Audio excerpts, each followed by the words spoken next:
Buenas tardes. Por favor, está el tema sitio, vamos a comenzar este acto de homenaje a los oyentes. Y bueno, pues nada más darle las gracias por la asistencia del profesor Paco Tolvar y la bienvenida. Todos los que vienen de más lejos. Y bueno, pues nada más, cedo a hablar al coordinador de cultura, Patricia Rodríguez. Bueno, buenas tardes. Mi nombre es, como ha dicho el director de Asociación Cultural, Patricia Requejo. Y bueno, como coordinador de cultura y vicepresidente de la cooperativa Coibar, os doy la bienvenida a todas y a todos los que habéis decidido acercaros a esta sala Miguel Hernández, Hogar de las Artes y Letras de Rivas, a compartir el homenaje a Rodolfo Llopis. Bueno, hablar de Rodolfo Llopis, como sabéis la mayoría de los que estáis aquí o todos, es hablar de una persona íntegra, de una persona luchadora y honrada, que, bueno, pues que ya en la Segunda República como diputado, luego consiguió llegar a ser el director general de primaria de enseñanza entre 1931 y 1933, y entonces, bueno, pues empezó a llevar a cabo un proyecto educativo que nunca se había conocido hasta entonces, de los más importantes que ha habido en España en cuanto a la educación. Rodolfo Llopis, por no entretenerme mucho antes de la presentación de la película, bueno, pues él después tuvo que huir, claro, tras la guerra, en el exilio, y bueno, y en el exilio fue secretario general del Partido Socialista hasta 1974. También, bueno, pues también consiguió reavivar la UGT, y bueno, todo esto hasta Suresnes, en el que fue sustituido, como sabéis, por Felipe González en el 74, que entonces llevaba el seudónimo de Isidoro, ¿no?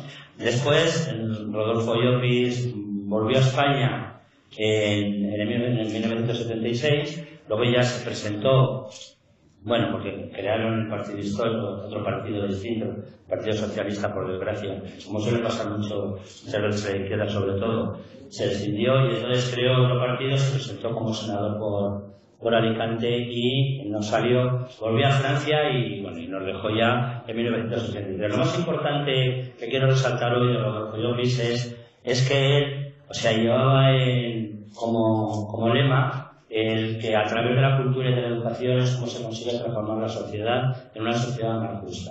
Por supuesto, estoy totalmente de acuerdo con él, y nosotros dentro de la cooperativa Coibar lo llevamos en el ADN. O sea, nosotros, el proyecto cultural de la cooperativa es uno de los pilares más fuertes que tenemos, precisamente por eso, porque estamos convencidos y creemos que solamente a través de la cultura se puede cambiar esta sociedad para bien. Hoy contamos entre nosotros con Francesc Picó, que es el director del documental que vamos a ver, con Manuel Simón, que estuvo en la ejecutiva con Llopis en el exilio ya en los años 60. Tenemos también a Alfredo Liébana, que bueno, es un conocedor de todo el tema de la educación de la Segunda República, a lo que tanto contribuyó Llopis. Y bueno, y luego también tenemos a nuestra Mónica Caraz, nuestra del local, es regional, está diputada en la Comunidad de Madrid, es secretaria general del Partido Socialista en Rivas, va a ser la próxima alcaldesa el año que viene en mayo, me parece que va a ser el 26 de mayo, y bueno, y por supuesto que es un honor tenerla aquí entre nosotros. Ya sin más, bienvenidos a todos, gracias por esta aportación al proyecto deportivo de Coibar, y sin más, pues vamos a pasar a la proyección de la película, y después de la película procederemos después de la película a un debate. Y ahora le paso a la secretaria de Cultura del Partido Socialista Rivas, Elena Muñoz.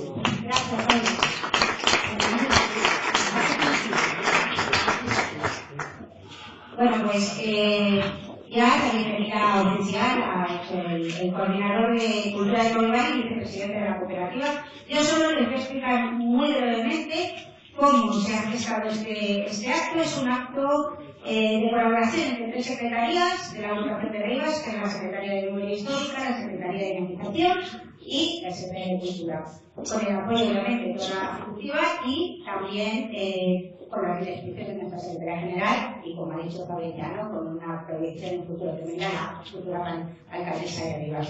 Después de la proyección del documental, se abrirá esto que hemos determinado, sea una tertulia o un cineforum, para que se pueda preguntar sobre todos los aspectos, ya sea formales del documental o sobre la parte digamos, más profunda del personaje y de la persona que analizamos.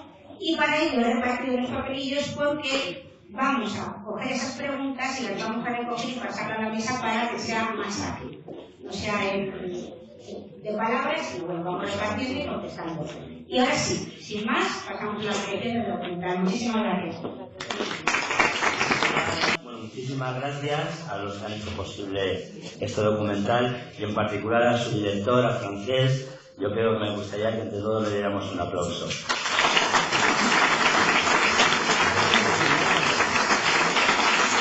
Bueno, y ahora va a subir Mónica Carazo, que es la secretaria del Partido Socialista, Francesc, va a subir Manuel y Alfredo.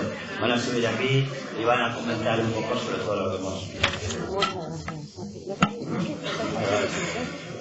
Bueno, pero es como que no, ¿cómo que estaba aquí? Este, ¿no? Usamos este. Usamos este mejor, ¿no? Si moverla es mejor para el lado al lado, que si no, ese suena de mal. ¿Sí? Te lo digo yo que me pongamos esto. Quítale el pie. Bueno, una vez que ellos comenten, el que quiera puede participar, levanta la mano y le pasamos el micrófono. Ya lo organiza. Ah, ¿no? Vale. Ah, vale, si ya están recogidas, mejor. Bueno, muchas gracias a todos, muchas gracias a Covivar por una vez más tenernos este espacio y poder hacer esta tertulia y proyectar este documental.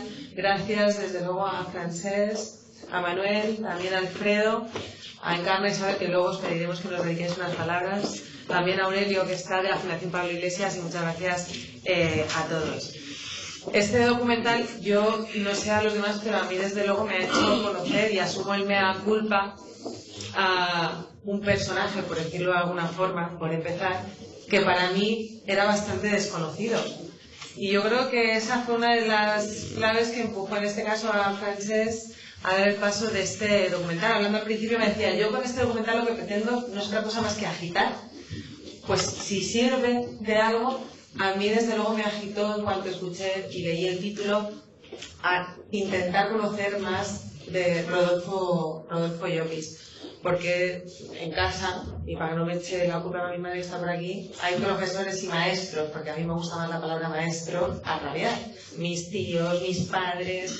Yo pensaba de pequeña que no había más profesión que el ser maestro, y eso ya os lo adelanto. Entonces, indagando, yo, como resumen muy modesto y para que habléis vosotros, he visto como en la figura de Llopis ese maestro que desde la convicción y la inquietud vio en la política esa capacidad de transformar desde las instituciones algo en lo que él creía profundamente, que era la educación como esa manera o la única manera de mantener las libertades, los derechos, la justicia social, el progreso, y que por eso apostó por ella.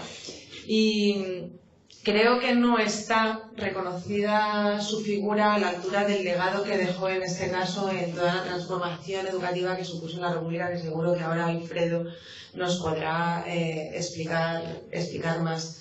Como detalle, y seguro que aquí Isabel comparte conmigo, estamos en una comunidad que desde luego, la Comunidad de Madrid, que desde luego está a años luz de ese país que se vivía en aquel momento, y vemos cómo está la educación, vemos la necesidad de tantas infraestructuras, y a mí un dato que me estremeció es que de las primeras medidas que en este caso Rodolfo Llopis o operaciones que llevó a cabo era esa apuesta por la construcción de centros escolares porque quería garantizar la educación de todos los niños en edad escolar, con creo que necesarios más de 27.000 centros educativos, y además simultáneamente creó como más de 14.000 nuevos maestros y maestras a los que además les subió el sueldo. O sea, si lo comparamos a aquella apuesta en aquel momento tan complicado, tan difícil, con una situación ahora mucho más próspera, vemos que evidentemente era alguien que creía y apostaba por la educación.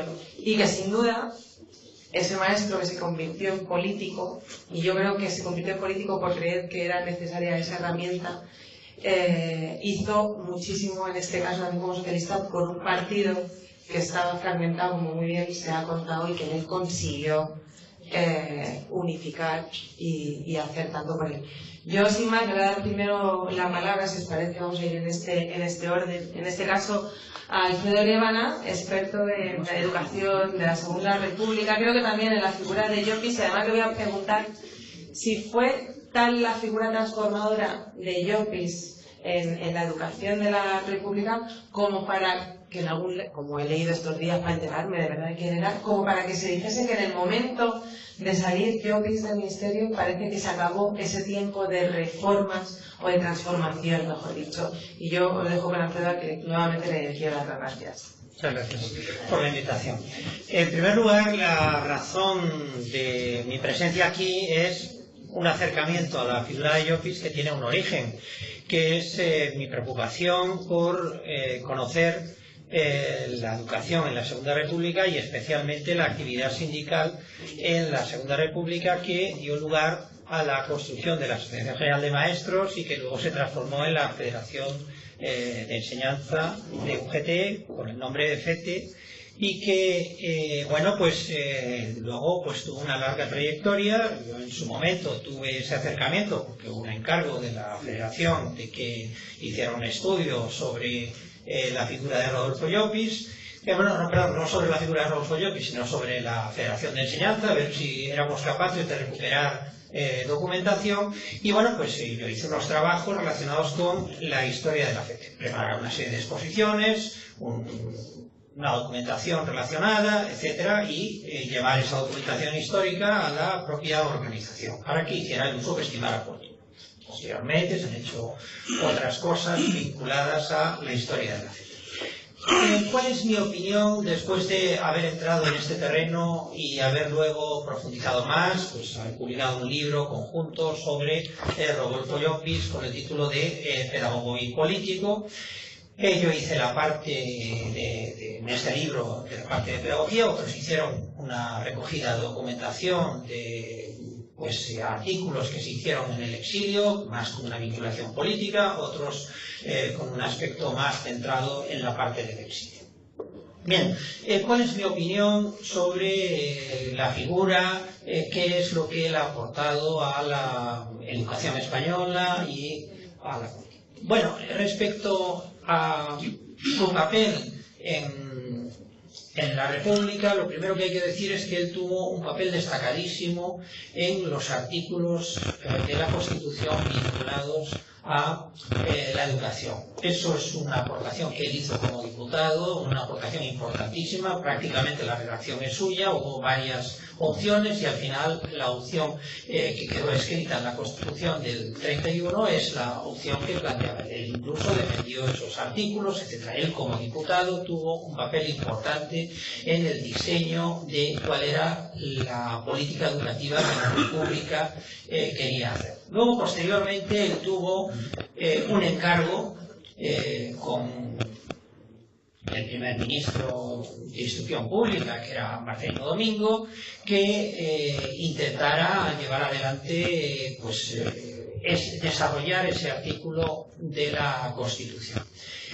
Bien, ¿en qué situación se encontró él como director general de enseñanza primaria, que era, formalmente no fue ministro, fue director general, pero dentro de la estrategia de la República tuvo un papel esencial? ¿Por qué razón? Pues primero porque España en esa época tenía un problema muy grave, que era el problema de la transformación de una sociedad agrícola en una sociedad moderna. lo primero que quiso la República pues, fue hacer la reforma agraria, pero hubo muchísimos problemas para hacer la reforma agraria. Entonces, la apuesta que definitivamente se planteó la República en ese primer bienio, pues no podemos hacer la reforma agraria, que es la que necesita realmente el país, la tenemos que retrasar, pero sí podemos hacer la transformación pedagógica. Y le hicieron un encargo a un director general de que fuera capaz de aplicar lo que él había estado diseñando en la Asociación General de Maestros, que luego sería la FETE, y intentar que se pudiera aplicar desde la administración. ¿Con qué método? Pues con un método importantísimo. Aquellas administraciones municipales que quisieran colaborar, que pusieran la mitad del dinero, el ministerio ponía la otra mitad del dinero. ¿Y eso qué significa? Que realmente en aquellos lugares donde había ya una voluntad previa a la República para poder realizar una construcción de escuelas, pues se hizo una enorme transformación en cuanto a la oferta educativa, que es, por ejemplo, el caso de Madrid, donde se construyeron multitud de escuelas. ¿Qué problemas se encontró?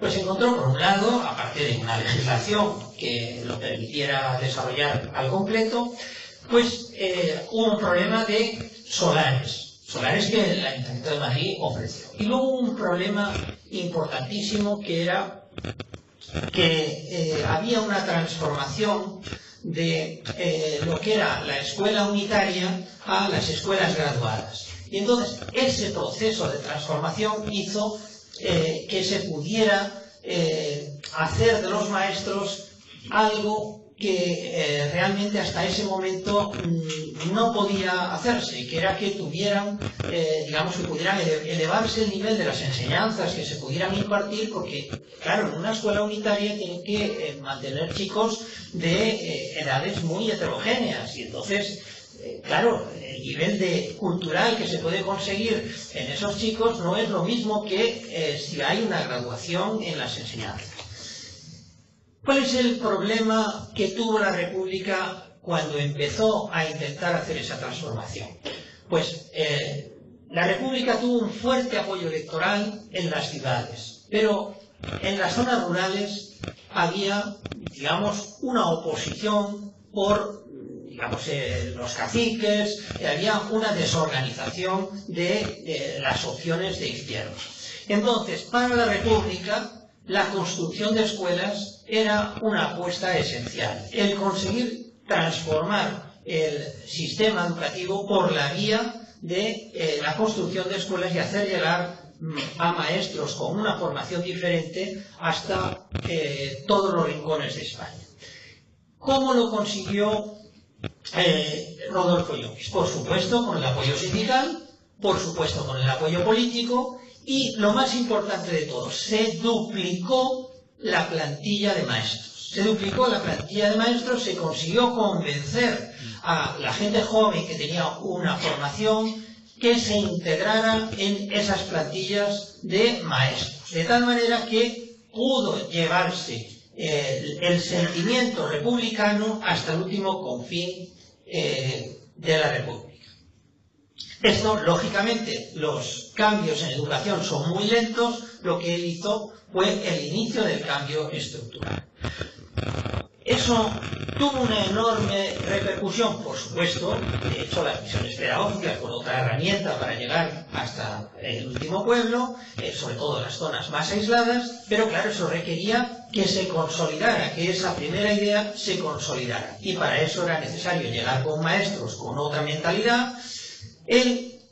¿Por qué decimos que Rodolfo era un maestro de maestros? Porque él era profesor en la escuela normal, porque él consiguió que hubiera una acción sindical continuada para que los maestros que salieran de las escuelas de magisterio llegaran a las escuelas con otra mentalidad, porque luego los maestros estaban aislados en su escuela y tenían que tener ellos las ideas muy claras para que la pasión transformadora que quería hacer la República fuera viable. Entonces, digamos que él se centró en esos aspectos y la acción fue duradera, en el tiempo, es decir, durante todo el periodo republicano, y no hay que olvidar que incluso durante la propia Guerra Civil hubo un trabajo intensísimo de extensión de la oferta escolar y del cuidado de las condiciones laborales de los maestros. Los maestros pasaron, recordáis la frase de pasan más hambre que un maestro de escuela, pues pasar a mejorar el salario de los maestros, porque hay que recordar además una cosa muy importante. Los maestros tenían una función en los pueblos que no solo era atender a los niños, sino que también atendían a los adultos. Esto es un factor para la República esencial, porque las clases de adultos permitían extender el concepto y los derechos republicanos a todos los ciudadanos. Y por lo tanto el maestro no tenía horario, porque primero estaba con los chicos y luego estaba con los adultos. Es decir, que había un proceso, una apuesta por la alfabetización del país en un momento en el que había un nivel de analfabetismo enorme y donde además las comunicaciones no son como ahora, sino las comunicaciones son muy difíciles, eran muy difíciles. Y entonces esa convicción llevada a los maestros y con una prioridad política que era llegar hasta los confines de la República, a todos los lugares, les permitió tener esa influencia que tuvo Rodolfo Llopis desde la Dirección General de Enseñanza Primaria. Se centró en la construcción de escuelas. Hubo zonas de España donde la construcción de escuelas no fue posible al mismo nivel que se hizo en Madrid, por supuesto. Es decir, por ejemplo, en Valencia, el ayuntamiento, muy republicano, muy radical verbalmente, pero luego no tenía solares. Por ejemplo, eso hizo que en determinadas zonas de España el desarrollo de las escuelas fuera con mucho más retraso de lo que se hizo en Madrid. ¿Cómo se hicieron qué tipo de centros escolares? Bueno, pues es asombroso que los centros escolares eran palacios en un ambiente de chabolas, vamos a hablarlo claro. Es decir, la escuela tenía mármol, estaba con unos diseños especialmente preocupados, sobre todo por la labor que había hecho anteriormente la Institución Libre de Enseñanza, que daban un aspecto de, digamos, lo mejor que podía ofrecer la República. Es decir, era el mejor espejo republicano la escuela que se construía. Y con esto no quiero entrar en todos los temas, sino centrarme exclusivamente en ese aspecto. Ese aspecto de Rodolfo Llopis, gestor educativo, Rodolfo Llopis, sindicalista, que nunca se desvinculó del sindicato, nunca se desvinculó nunca, es decir, en algún momento hubo una crisis, luego posteriormente en el 37, etcétera, pero eso es otra historia de detalle. Que él siempre tuvo la convicción de que el sindicato tenía una función social que hacer, independientemente del planteamiento de política general. Y luego, ya en el exilio, bueno, pues hablará del aspecto político. Él mantuvo la vinculación con enseñanza, siempre estuvo rodeado de maestros, siempre tuvo una especial relación internacional con las organizaciones de profesores y el Secretariado Profesional de Enseñanza. Luego, bueno, pues ya cuando se reconstruye la FETE en el Congreso de Cádiz, pues ya se recogía esa memoria histórica en la organización y siempre, pues eso ha permitido que el trabajo realizado durante la República pues tuviera una cierta continuidad tanto en el aspecto sindical como en el aspecto político. Y le paso a Manolo para que hable de los aspectos más políticos de la...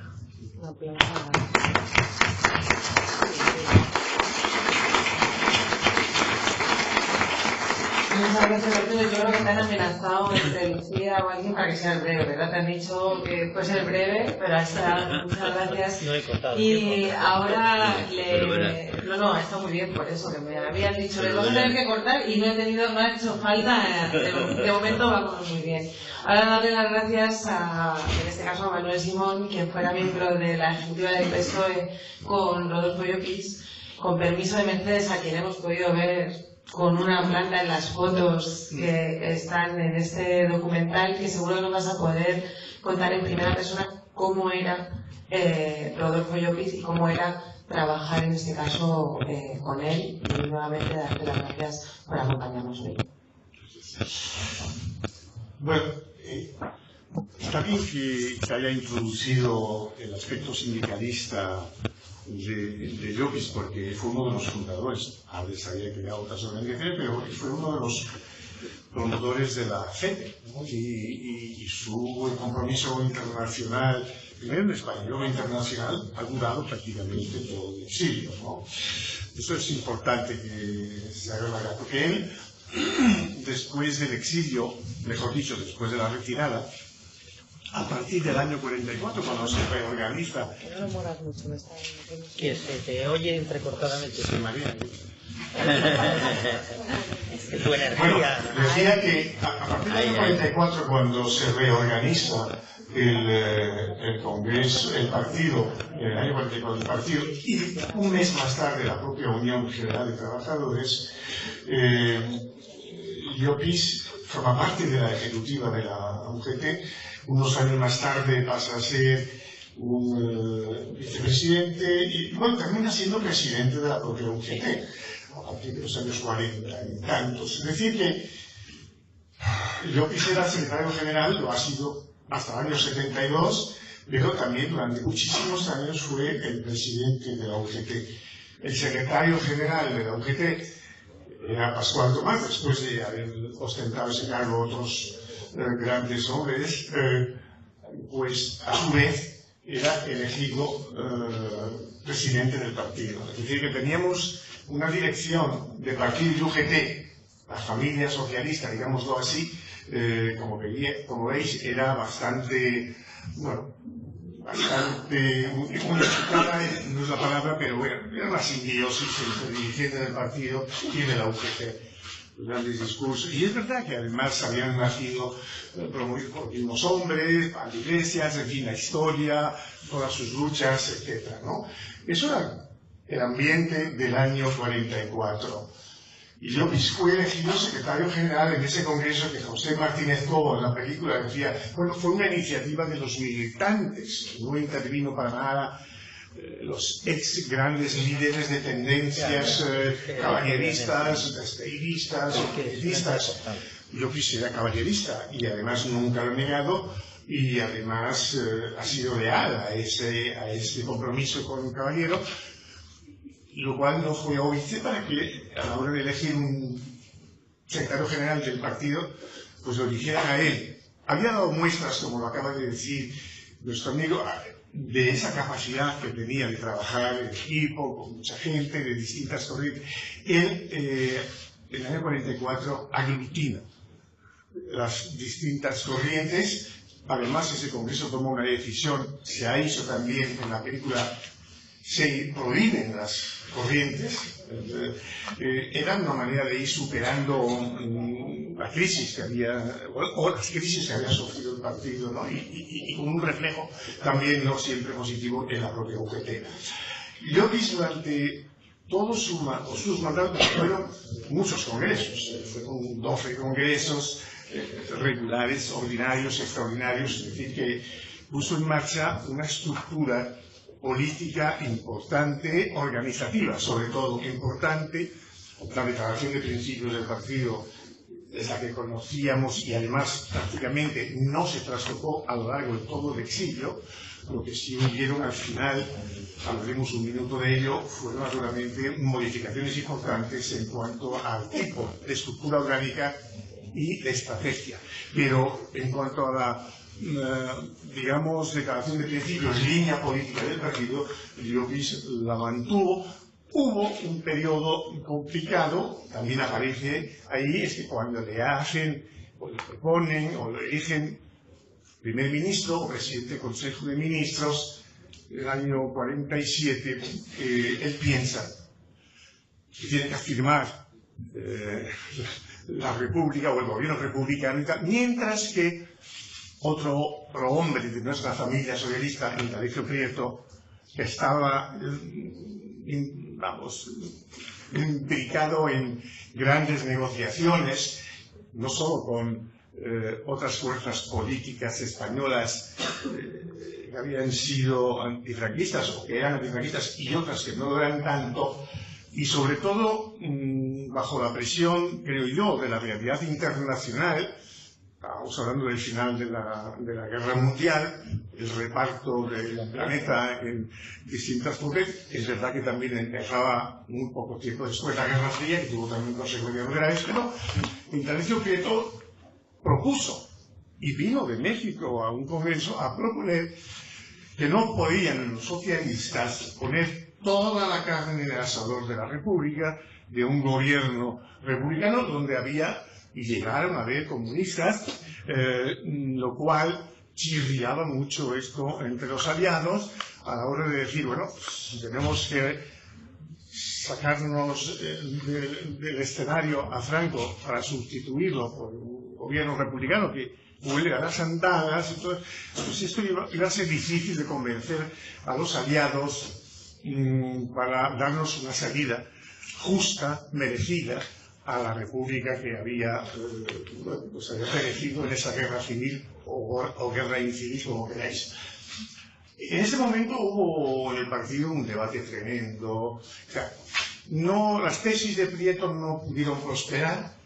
Todos sabéis que los aliados finalmente sí apretaron las tuercas un poco a Franco, hubo una retirada, no retirada de embajadores, una llamada de embajadores a sus respectivos países, pero bueno, Franco pudo sortear una situación que le era muy difícil para él, pero sin querer ser demasiado crítico esta noche con los británicos o con los franceses o con los norteamericanos y tal. El hecho es que la República Española se sintió absolutamente, por segunda vez, muy triste, muy abandonada, y Prieto, eso era el comportamiento de este tipo de hombres y la vida de nuestro partido.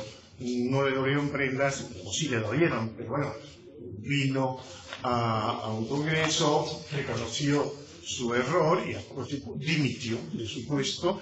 El congreso, además, había sido el anterior muy político. José recordaba una cosa: las tesis de Llopis eran contrarias a las de Prieto o viceversa, pero Prieto reconoció que quien tenía que seguir de secretario general era Rodolfo, porque era en ese momento también el único capaz de no solo representar el socialismo español en el mundo, sino que de mantener unidas o coordinadas las distintas posiciones. Y eso fue, bueno, son las cosas que yo como muy joven socialista primero, que era nuestra cultura, entrábamos en las juventudes, a la vez entrábamos en la UGT, y al partido se entraba un poco más tarde, ¿no? Te observaban y tú también tenías que ver si lo que querías hacer o comprometerte correspondía realmente a tu forma de ser. Entonces, bueno, yo creo que como joven, cuando observaba este tipo de comportamiento en nuestros congresos, en nuestros grandes debates, y veía la lealtad con la cual estos compañeros, estas compañeras actuaban siempre, pues era la mejor escuela que podíamos tener. No quiero hacer paralelismos, ¿no? Sería muy fácil hoy sacar unos cuantos paralelismos a nivel nacional, regional o incluso local, y es para echarse a llorar. Este partido, esta UGT, han podido atravesar ese desierto de 38 años porque tuvo ese tipo de actitud, de cultura, de comportamiento, de respeto, de lealtades a los partidos. Ahí también se resaltó un poco la austeridad, se venía a servir al partido, a una causa, aunque perdedora, pero se venía a servir a las siglas, al partido, no a servirse del partido o de la UGT, bueno, de la UGT hay poco que... Pero también, eso era una gran diferencia de lo que estamos viviendo no solo en España, sino en la cultura política de muchos países de Europa, del mundo. Yo no sé por qué, pero yo no estaba ni siquiera en el Congreso en el 67, yo estaba en ese momento viviendo una experiencia absolutamente extraordinaria en lo personal y en lo político. Estaba viviendo en un kibutz en Israel, en la guerra además de los 6 días, y recibí un telegrama diciendo: Manuel, acércate, porque has sido elegido vocal en la ejecutiva. Me sorprendió, si eso no es posible, porque para que veáis que también había algún tipo de mangoneo en algún sitio, porque él estaba ya sometido en aquellos años, a los del 67, a una presión del interior, de la clandestinidad y también de las organizaciones internacionales, de que, bueno, habían pasado muchos años y estaban apareciendo otras siglas, otros partidos socialistas o socialdemócratas, Cataluña, Valencia, Madrid, con nombres PSP, PSI, en fin, Convergente, etc. Dice, ¿qué pasa con el PSOE? Porque claro, yo evidentemente, por esos viajes y todo el mundo, afirmaba, y no dejaba razón, que la única expresión socialista, histórica, era el PSOE. Pero nosotros como jóvenes, que también viajábamos por el mundo y teníamos nuestras actividades, nos dábamos cuenta que estábamos perdiendo influencia, respetabilidad y también el objetivo ante los organismos internacionales, ¿no? Y empezaron a aparecer en España entre los jóvenes, bueno, gente de 25 o 30 años, tampoco es que eran chavales, pero bueno, líderes prestigiosos, con una visión de España, de la realidad española, diferente a la que tenían nuestros compañeros que habían salido de España en el año 39, y aunque estaban bien informados y tal, pero no era el reflejo de la realidad española.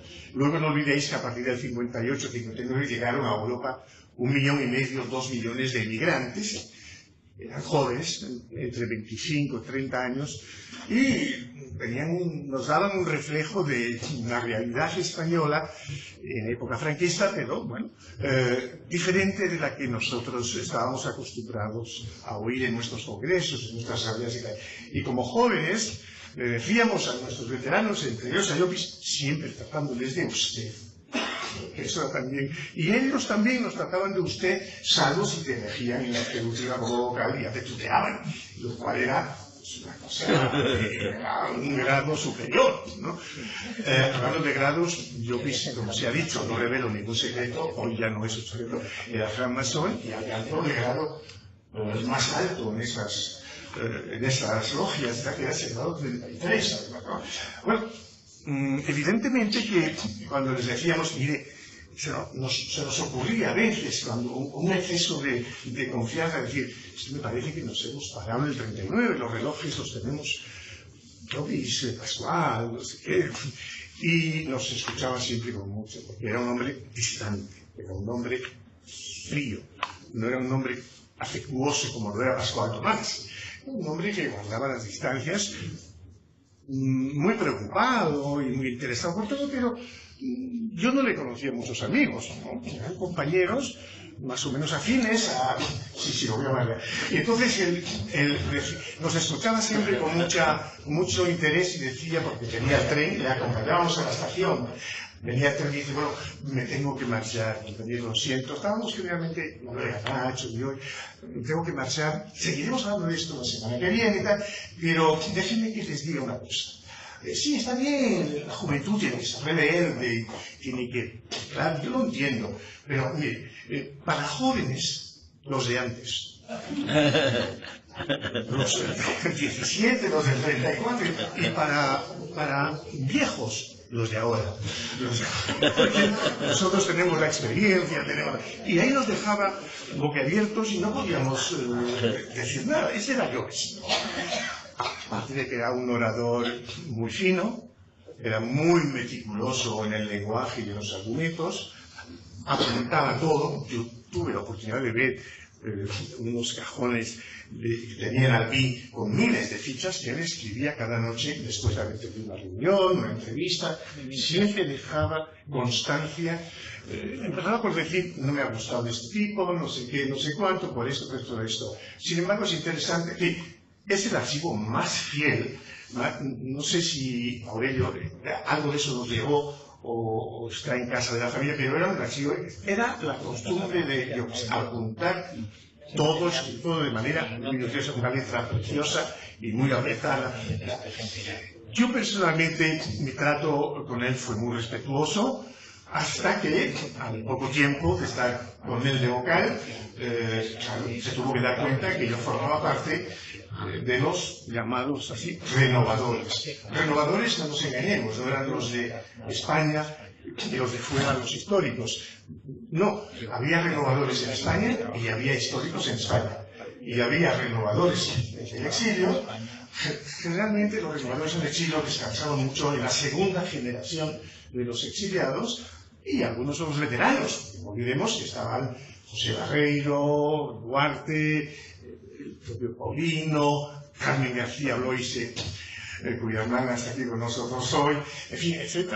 Éramos gente de 25, 30, 39 que veíamos que se nos escapaba ese tren al que yo me refería, y es verdad, éramos conscientes de que a nivel... y no nos dejaba, el partido era tan disciplinado, era un bloque absolutamente de disciplina, y repito, por eso aguantamos lo que aguantamos, y de eso pues, tenía consecuencias. Podías discutir, discrepar, y no era siempre bien recibido, pero dentro de la casa, dentro de las asambleas, dentro de los congresos, o dentro de los comités de dirección del partido, jamás fuera. El compañero que salía después de una reunión, de un congreso, y agarraba una alcachofa como yo ahora y decía cualquier cosa, es que al día siguiente estaba ante la comisión de conflictos. No era tolerable. Es decir, que bueno, en ese sentido, para mí Llopis fue un maestro. No solo él, su vicesecretario Barreiro, Gabriel Padrán, el director del periódico, todos los demás compañeros de la ejecutiva eran mayores, nos separaba una generación, la generación que se tragó la guerra, ¿verdad? Pero de estos hombres, de su forma de ser y de actuar, aprendimos, tuvimos esa suerte, aprendimos mucho de él. Y terminaré, porque me obligan a ello. No sé por qué hay que decir en media hora lo que se pueden decir en 3 horas. ¿Verdad? Lo de lo bueno sí breve. No, pero quería decir que, porque se ha hecho la pregunta, Llopis tenía una vocación que era la instrucción, la enseñanza de la instrucción, y tenía una pasión que era la política, un hombre político entero, ¿no? Y bueno, lo hizo, él ya lo decía, tenía esa ilusión. ¿Cuántas veces nos lo decía así el petit comité? Hay que devolver a España el baúl de las esencias que nos han legado los compañeros de la clandestinidad, y en ese baúl va nuestra herencia, el partido, la ideología socialista conservada, y en un congreso extraordinario situado en Madrid devolveremos ese baúl de las esencias y diremos, compañeros, misión cumplida. Pero claro, el tren que yo quería pasar estaría ya muy lejos. Tuvimos mucha suerte, aunque fue muy costoso y muy doloroso el pasar por los tramos desde el Congreso 72, el Congreso de Suren, porque yo creo que nada hubiese sido igual si no hubiésemos hecho, costó, repito, muchas tragedias, el esfuerzo de renovar el partido, y uno de los precios que tuvo que pagar Llopis fue eso.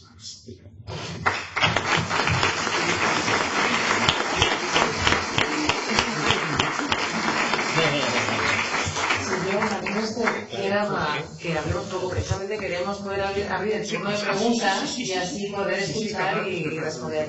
Y conscientemente he dejado para que pueda cerrar esta mesa de debate y dar paso a las palabras de los que habéis acompañado a Francesc Picó, al que especialmente le quiero dar las gracias porque no ha dudado en ningún momento en coger el coche, venirse desde Valencia, acompañarnos hoy en la proyección de este documental que él como director ha hecho. Como he dicho, me ha comentado antes que para agitar, el resultado lo hemos visto y espero que nos cuentes ahora el por qué y cómo ha sido ese camino hasta llegar a este documental, y nuevamente darte las gracias.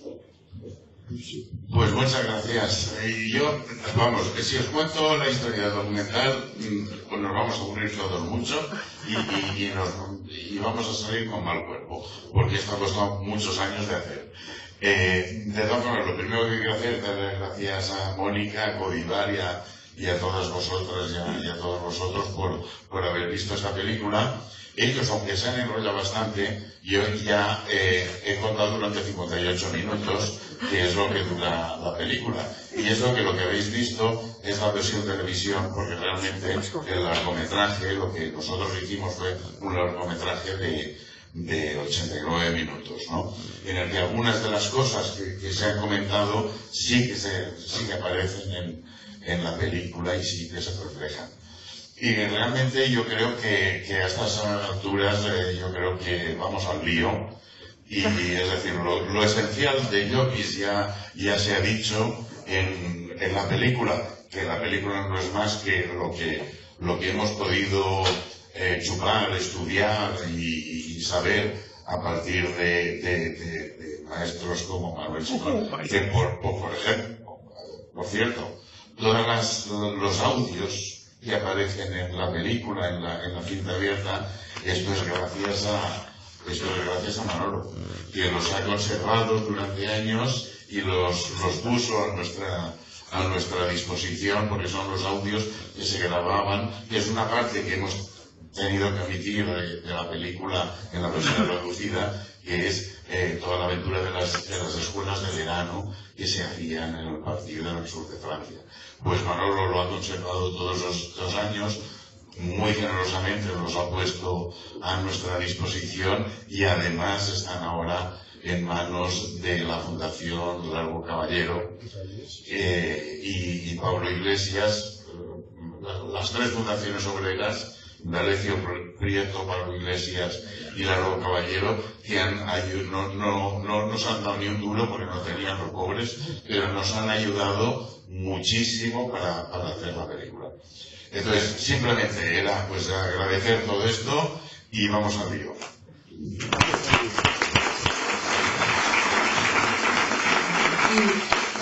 Y ahora, como he dicho antes, y porque también habíamos invitado a muchos compañeros y compañeras que habían sido de un modo u otro partícipes de este documental, incluso compañeros de Llopis, y algunos han podido venir y otros no, y sí que queríamos dar la oportunidad en este caso de darle las gracias y la bienvenida.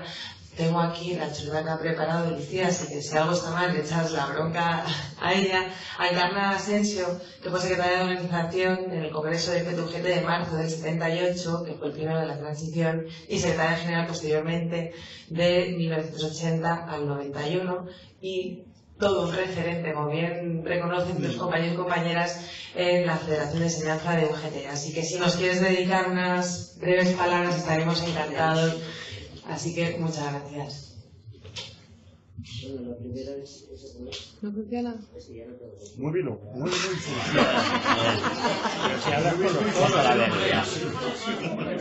La verdad es que me siento emocionada de haber estado aquí. No sé cómo agradeceros el esfuerzo que se ha hecho, la buenísima idea que ha sido hacer este documental. ¿Dónde está la versión completa que la podamos ver? Porque yo la quiero ver y la quiero estudiar más profundamente. Me siento un poco, pues no sé, como avergonzada de haber sido, en cierta manera, sucesora. No se oye. Me están diciendo que no se oye nada. si me avergüenzo, baja el sonido automáticamente. Yo no sé. Si es la costumbre de hablar, pero bueno, que hace casi 20 años que me he todo esto. Bueno, a ver si no funciona así. Estoy verdaderamente emocionada, que me ha venido, después de estar muchos años en otras actividades muy distintas, pues me habéis hecho revivir una época maravillosa de un trabajo tremendo que no os lo podéis imaginar y que me da muchas ganas de seguir la historia que ha contado Alfredo porque le iba a llamar Pedro, que es su hermano, que trabajó mucho con nosotros también, porque verdaderamente nosotros cogimos la FETE en unos momentos también verdaderamente complicados. Yo me afilié en el año 73 y lo primero que me afilié, realmente confieso que es al Partido Socialista. Pero me dijeron, no, hay que ser de la UGT. Y entonces me enganchó con la educación y ya no pude salir de allí hasta el año 91 y trabajamos de una manera intensísima, también recorriendo por ahí, por toda España, por todo el mundo. Yo me acuerdo que lo primero que hice, me mandaron a Indonesia y a mí me metí en Java y fue para contar cómo estaba la educación en España, que verdaderamente era terrible. Porque os diré que nosotros, y yo creo que es de lo que nos tenemos que sentir más orgullosos los socialistas, de toda la transformación que hemos hecho en tantas cosas que la gente ni lo sabe, porque bueno, hay mucha gente que sí que lo ha vivido, pero los que lo hemos vivido desde dentro y hemos ido viendo las cosas, es que no comprendemos las cosas que están pasando ahora. Yo cuando entré en la FETE acababa de aprobarse la Ley General de Educación. La Ley General de Educación fue una ley absolutamente tecnocrática, que lo que consiguió es rebajar la calidad de la educación de una manera tremenda. Se extendió hasta los 14 años, cuando la gente solo podía trabajar hasta los 16. Y gracias a que vino el Partido Socialista en el 83, pudimos aumentar la educación hasta los 16 años como obligatoria. Eso fue una cosa que a lo mejor dicen, qué tontería. Pues no, porque los chicos desde los 14 a los 16 años no tenían nada que hacer. Independientemente, lo que se transformó la educación y se trató de acabar con el analfabetismo, porque yo, que soy matemática y estudio mucho estadística, puedo deciros que había provincias, por ejemplo, en Andalucía, que el 93% de las mujeres eran analfabetas. Y que luego, posteriormente, se ha demostrado, por eso de los estudios de PISA, que la cultura se transmite mayormente por la cultura de la madre que no por la del padre. O sea, el padre puede ser ingeniero, pero si la madre no sabe leer, pues los niños son verdaderamente incultos.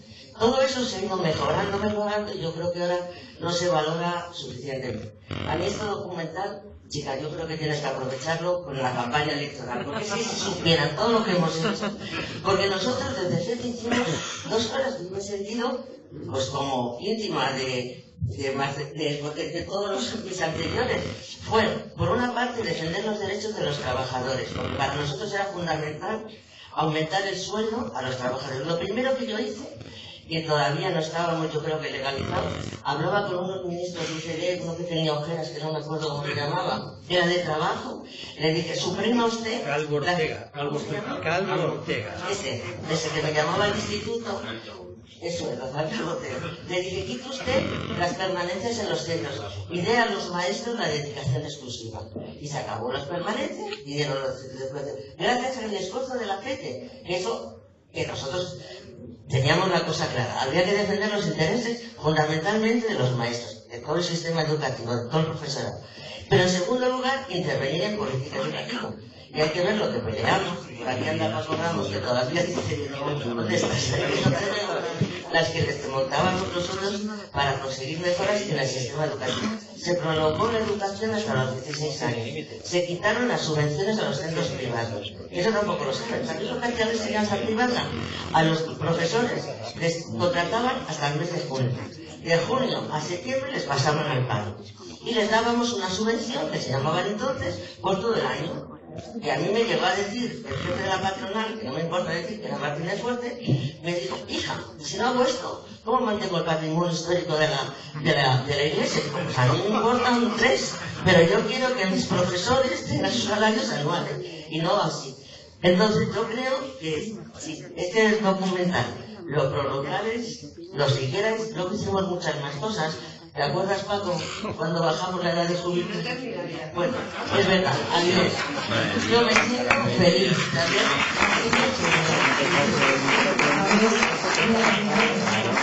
Vamos a desactivar para que podamos hacer las preguntas que sí hay, porque además a las 9:30, como tarde, tenemos que ir cerrando, tenemos un ratito. Ahora, si quiere, bueno, no quiere, pero es verdad que Isabel Andaluz, que nos acompaña aquí, está viviendo la realidad de la educación, en este caso pública, que está sufriendo la Comunidad de Madrid, porque para ella es verdad que lo necesito en chuleta, es compañera de la Asamblea de Madrid.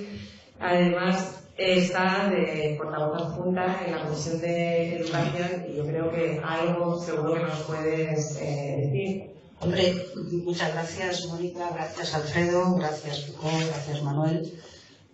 Compañero de Covivar, Yo creo que lo que tenemos que hacer es regalarles para Navidad este documental al consejero Backriken, a la directora general de infraestructuras, para que aprenda a hacer obras bien hechas y no por fases, porque lo que tenemos es un empantanamiento de plazas, que significa que no tenemos puestos, no tenemos colegios, y eso es que nos lleva a no tener más profesores. Entonces, lo que han hecho ha sido cargarse las buenas cosas que se habían hecho hasta el 2009. Ahí es verdad que el Partido Popular ya gobierna, pero lo que está pasando ahora en la educación pública de Madrid, de verdad, en Rivas sabéis bastante, pero os invito a visitar todos los centros que están en obras por fases. Mira, si fueron capaces de hacer todo ese número de colegios en año y medio, 2 años, estos han sido incapaces de hacer 130 colegios en 5 años. Con esto creo que la campaña la tenemos hecha. Hay que echarles como sea. Mónica tiene que ser alcaldesa de Rivas y tenemos que gobernar la Comunidad de Madrid. Por lo tanto, hay que seguir viendo este documental, si es posible, por todas las agrupaciones. Y si lo podemos conseguir... No, bueno, eso ya me da igual. Aunque sea la cortita, pero que aprendan 2 cosas. Que es importante, lo primero son los alumnos y la educación pública. Muy bien.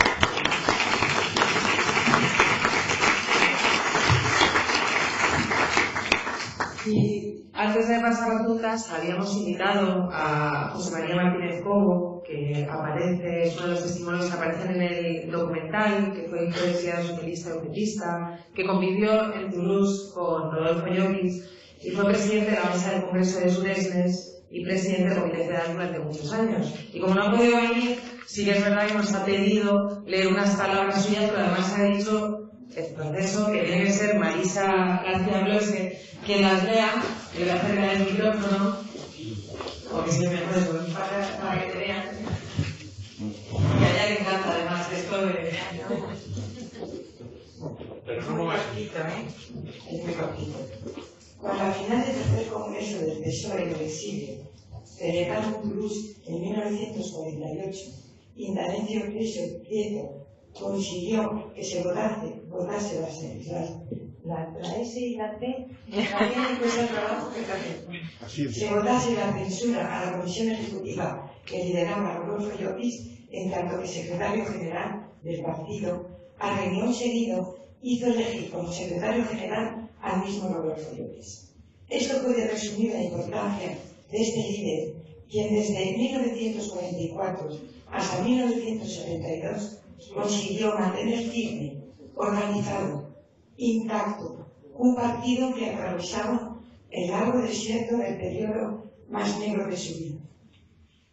A pesar de las oleadas internas y externas que le azotaron, el partido pudo ser entregado con un instrumento eficaz y preparado en manos de quienes debían llevarle hasta el periodo más fructífero de su larga vida.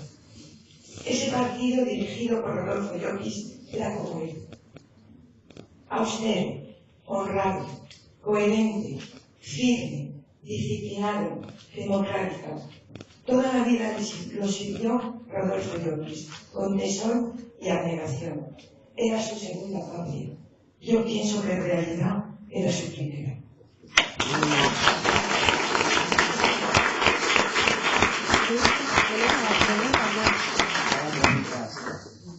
Bueno, pues como antes hemos dicho, para agilizar un poquito ya el acto, que está cogiendo su recta final, vamos a llevar a la mesa las preguntas que ha hecho el público e intentar reunirlas en una o como mucho para cada uno de vosotros. Y, a ver, para Manuel Simón, curiosamente todos desembocan en la misma cuestión, y es en la indiscutible honradez, honestidad y fidelidad de Rodolfo Llopis al partido, y a veces en la aparentemente no continuidad de ese espíritu por algunos aspectos del partido se han ido evolucionando a lo largo de estos últimos 40 años, ¿no? ¿Qué razones puede haber, serían síntesis, en ese cambio de espíritu que identifica a Rodolfo Llopis de un partido socialista obrero español con otro cabecilla aparentemente? ¿Se muestra? Escuchamos todos o contestamos. Sí, hago todas y ya lo han pensado. Bien. Luego, para Líbana, estaríamos hablando de si realmente quién fue más importante, si el Rodolfo Llopis maestro o el Rodolfo Llopis político. Bueno, para el director es una pregunta muy técnica que yo creo que se ha zafado, porque ha dicho, es tan complicado que no lo voy a decir, ¿no? Pero, y bueno, un poco se ha apuntado de dónde ha provenido tus fuentes o como quién te ha dejado esa herencia, ¿no? Para realizar el documental, pero bueno, y un poquito los trabajos que ha llevado, ¿no? Y luego para Mónica, sí, que cierre ya ese último lema que yo creo que todos hacemos nuestro, ¿no? Que no son solo las acciones, no son solo lo que decimos, sino la conducta. ¿Qué importancia es la conducta en el Partido Socialista y en los socialistas? Pues cierras tú con la conducta, ¿vale? Y yo creo que resume un poco más o menos lo que todo el mundo quería decir, pero sí. No exactamente, pero el espíritu. Bueno, intentando ser breve porque además el tema da para mucho y... Sí,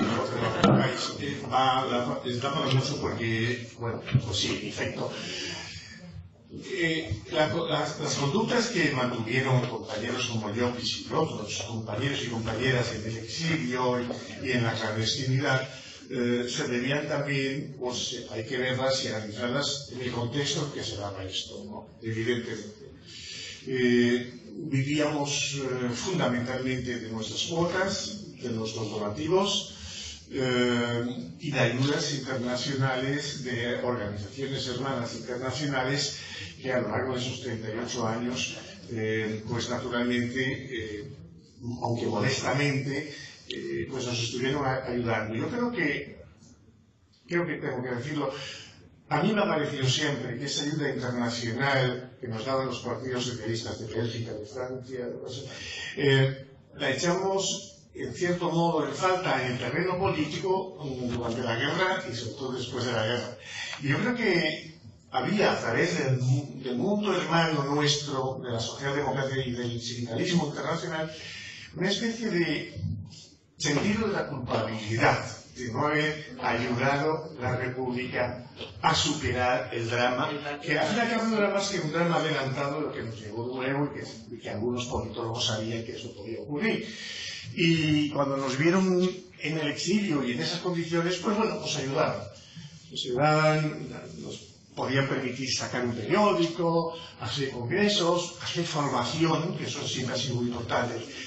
Y esto obligaba, además porque era en el ADN de los militantes del partido y de los dirigentes del partido, obligaba a una transparencia y a una gestión de los pocos dineros que había absolutamente transparente, democrática y respetuosa, ¿no? Eso inculca, como decía yo, ese tipo de conducta es la que además te permite cruzar este gran desierto que hemos tenido. ¿Qué pasa luego cuando recuperamos en España la libertad a través de este proceso que seguimos llamando transición y tal? Bueno, pues las circunstancias eran totalmente diferentes. Nuestro partido recuperó, contándolo deprisa y mal, unos 3.000 afiliados. Era difícil también saber exactamente cuántos teníamos en la clandestinidad, a nivel político y a nivel sindical. Y con esos miembros tuvimos que hacer una gesta que se llamó en efecto la transición, y recuerdo que en las primeras elecciones, las del 77, pero todas las del 79, sacamos decenas de miles de cargos, bueno, llamados así, cargos políticos a todos los niveles.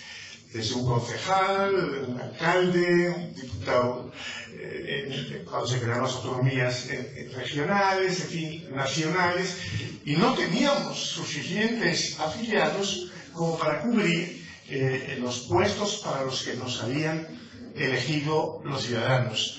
Que nos eligieron, no nos engañemos, por muchas razones, pero sobre todo muchos nos votaron teniendo en su corazoncito lo que ahora ha salido de nuevo a relucir, la memoria histórica. La memoria histórica. y también la ejemplaridad de algunos de nuestros hombres y mujeres que habían luchado contra Franco, y no cabe la menor duda que Asturias, el País Vasco, Madrid, no sé, personas y personas. Y luego, políticas de alianzas, tuvimos la gran habilidad de reunificar la familia socialista a través de las siglas o en torno a las siglas del partido, y eso nos dieron posibilidades de ir cubriendo esos puestos. Pero con hombres y con mujeres que, si eran gente absolutamente convencida de que había que transformar el país y había poco tiempo para ello, no tenían una cultura de partido. Podían ser buenos abogados, buenos economistas, en fin, muchas profesiones, y también, no lo olvidemos, si miramos quienes estaban en las primeras listas, hay muchos trabajadores, había gente del campo, había mineros, había albañiles, no sé qué, no sé cuánto, y nos vanagloriábamos de eso. Pero la gestión de los presupuestos, la gestión de los bienes públicos, la gestión incluso a nivel ya de los ministerios, requerían, además de esa pasión y de esa entrega, conocimiento y experiencia administrativa y tal, y ahí naturalmente contamos desde el primer momento con un apoyo muy importante de una parte de los servicios públicos, a través de un organismo que se llama la FETAP, que llegó a dirigir nuestro amigo Paco Ramos, que fue muy importante, y de ahí salieron hombres y mujeres que luego han ocupado puestos muy importantes en esta transición. Pero hay que reconocer, nuestro partido ha fallado en una cosa que incluso en el exilio nosotros cuidábamos mucho, que es la formación y la educación en valores de nuestro partido, que había empezado en 1888. Eso, Pablo Iglesias, dicen que lo dijo, yo no estaba, pero dijo: a los cargos públicos, por muy pequeños que sean, hay que nombrar a los mejores gestores públicos. Y al día siguiente los tenemos que vigilar como si fueran los primeros de los ladrones. Porque él era consciente de lo que es la condición humana. Y éramos muy rígidos, éramos implacables con una gestión equivocada, de mala o de buena fe. Eso, yo creo que tenemos que reconocer que en la transición, de esos 50 o 60.000 cargos que hemos elegido, ha habido pocos accidentes. Ha habido pocos accidentes porque en la inmensa mayoría han cumplido como santos. Hemos tenido algún problema con algún director de Guardia Civil o un director del banco no sé qué, y algún hermano y cosas de estas. Y bueno, nos hemos embarrado, y a mí no hay cosa que más me duela hoy tener que leer y oír, aún hoy por la mañana, pues calificativos que no merecen estos hombres que nos han traído hasta aquí. Y mientras no pongamos reparo a lo que es nuestro fallo fundamental, educar, ser ejemplares. El mejor gancho para el partido y para UGT es ser los ejemplares, educar. Y no tener piedad con nadie. Por supuesto, los de la oposición, ni tampoco con los nuestros, porque yo no lo considero nuestro. Una persona que mete la mano en el dinero público o privado, para mí no debieran estar en nuestras organizaciones. Eso es lo que tal vez yo, claro, después de muchos años veo como cambio. Y me desespero a veces pensando que no vamos a ser capaces de modificarlo. Pero si no lo modificamos...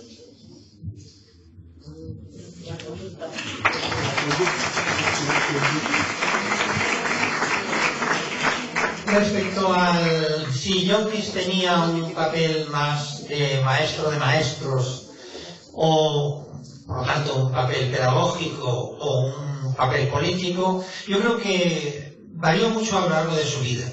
Primer planteamiento, él tiene la concepción de europeizar España, él estudia fuera de España cómo funcionaban los sistemas educativos, viene con las ideas muy claras a la época republicana, es un gestor excelente con los medios que disponía, pero también él había hecho un trabajo previo enorme en la formación de las escuelas normales, que él como maestro de maestros en la escuela normal tenía un papel esencial en las generaciones de maestros. La formación de los maestros era la herramienta que la República llevó hasta el último rincón.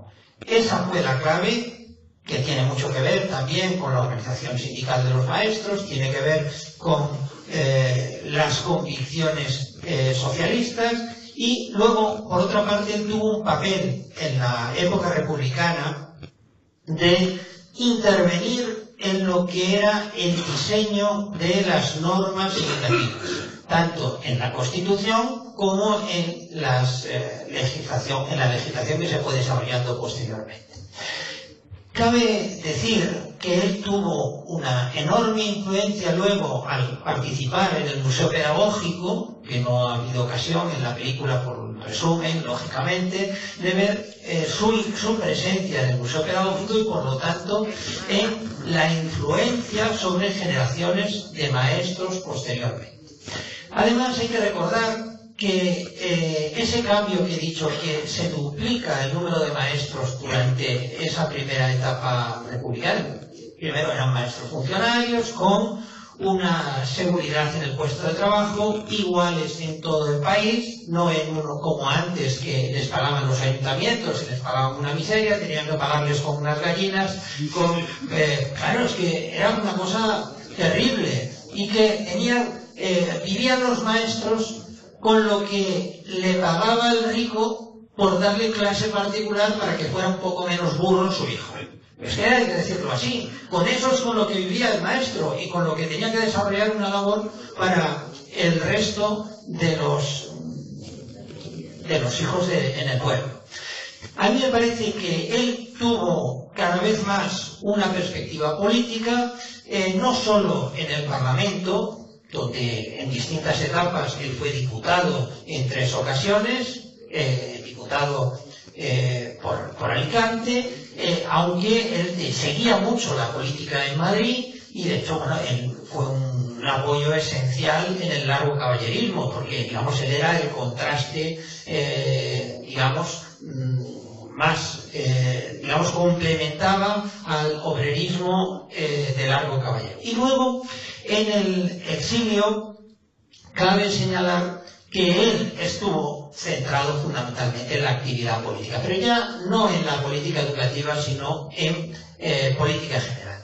Así todo, el secretario profesional de enseñanza mantuvo las relaciones internacionales con todas las organizaciones sindicales de enseñanza y, por lo tanto, él, en el fondo, nunca dejó de tener esa vocación de maestro, y él lo recordaba en sus discursos, siempre hacía alguna relación a la educación. O sea, él nunca llegó a ser un político puro, él siempre hacía una referencia a la educación, porque estaba convencido que la educación era una herramienta clave en la transformación social. Muy bien.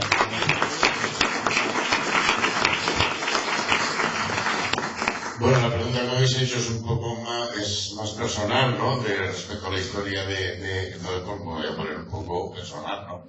Yo soy historiador de formación, yo estudié historia, me he dedicado 25 años al audiovisual, yo trabajaba en la televisión pública valenciana, hasta que llegó el Partido Popular, la destrozó, y como estaba hecha una mierda, la cerró, y nos echaron a todos a la calle, ¿vale? Pues en ese momento, bueno, y además de eso, yo soy socialista, viejo como es evidente, socialista, y entonces en el momento en el que me quedo en el paro, con otros compañeros, pues, y después de lo que he visto también, porque como lo hemos visto todos, pues la figura de Rodolfo Llopis me parecía un referente imprescindible y una persona a la que en el partido no se conocía. Hasta el punto que, pues, esto es muy breve, pero es que es muy gracioso. Una secretaria de organización de nuestro partido, en un congreso, alguien del partido le pregunta: ¿tú eres de Alicante? Como Rodolfo Llopis. Dijo: Rodolfo Llopis, Pues no me suena de mi agrupación. Y esta señora fue secretaria general de nuestro partido. Entonces, después de ver todo esto, pues empezamos a hacer la película, porque sí, a golpe. Y además, gracias al impulso y a la información y al entusiasmo pues de Alfredo, de Pedro, y era muy gratificante porque cada vez que hablábamos con alguien nos animaba más. Entonces esto realmente lo hicimos sin ninguna ayuda, simplemente dedicando nuestro dinero y nuestro tiempo a hacer la película, y solo al final, eso es cierto, solo al final, cuando ya estaba hecha, entonces es cuando tuvimos la intervención de la nueva televisión valenciana, de Apunt y cosas de esas. Pero por eso el proceso de producción de la película, una película que normalmente, una película documental de este tipo, no debería llevar más allá de 6 meses, ya volviéndonos locos, de proceso de producción, se ha prolongado durante más de 3 años. Lo que por otra parte también nos ha permitido conocer cada vez más y mejor a la figura de Rodolfo Llopis, de quien sobre todo, y por eso está en el título, quiero destacar la conducta. La conducta.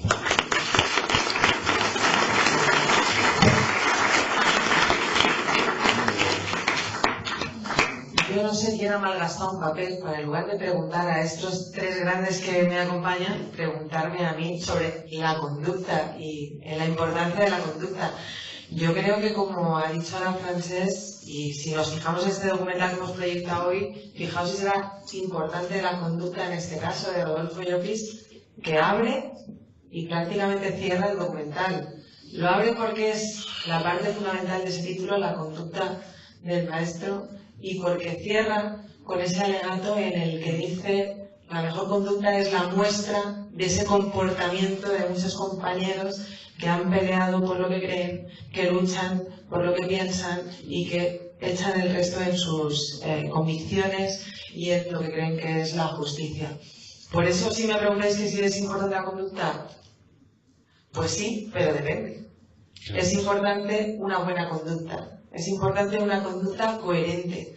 Es importante esa conducta que de verdad representa a una persona, pero porque esa persona siempre se comporta igual allá donde esté. Y eso es lo que yo creo que hay que destacar de este documental, y que podría a lo mejor definirse como que Rodolfo Llopis es ese maestro que llegó a ser un gran político y que, siendo ese gran político, nunca olvidó que era maestro.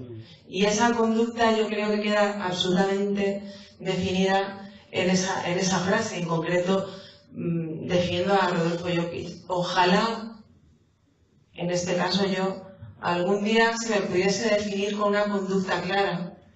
En este caso, como socialista, sería estupendo poder ser definido porque la conducta que me defina es esa defensa de la justicia, de las libertades, de los derechos, de la igualdad.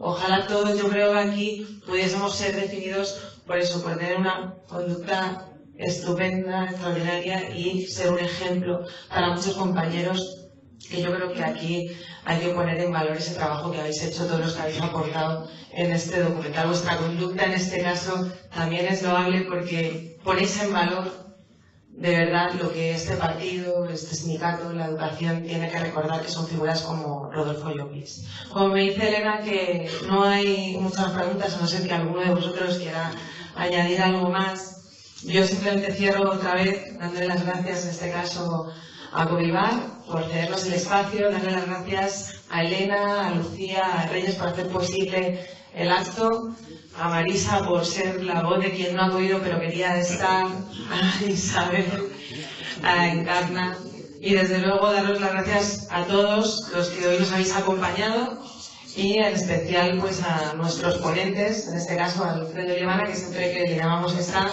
a Manuel Simón, aunque se enfade y nos haya mareado el micro, y desde luego y especialmente darle las gracias a Francesco, que me temo que porque ha gustado y porque creemos que es necesario, seguro que en Madrid, desde muchas agrupaciones, desde la UGT, se te hará volver, se te pedirá, y esperemos que entre todos este documental se siga viendo y llevemos la figura de Rodolfo Llopis a ese reconocimiento a la altura del legado que nos dejó. Así que muchas gracias.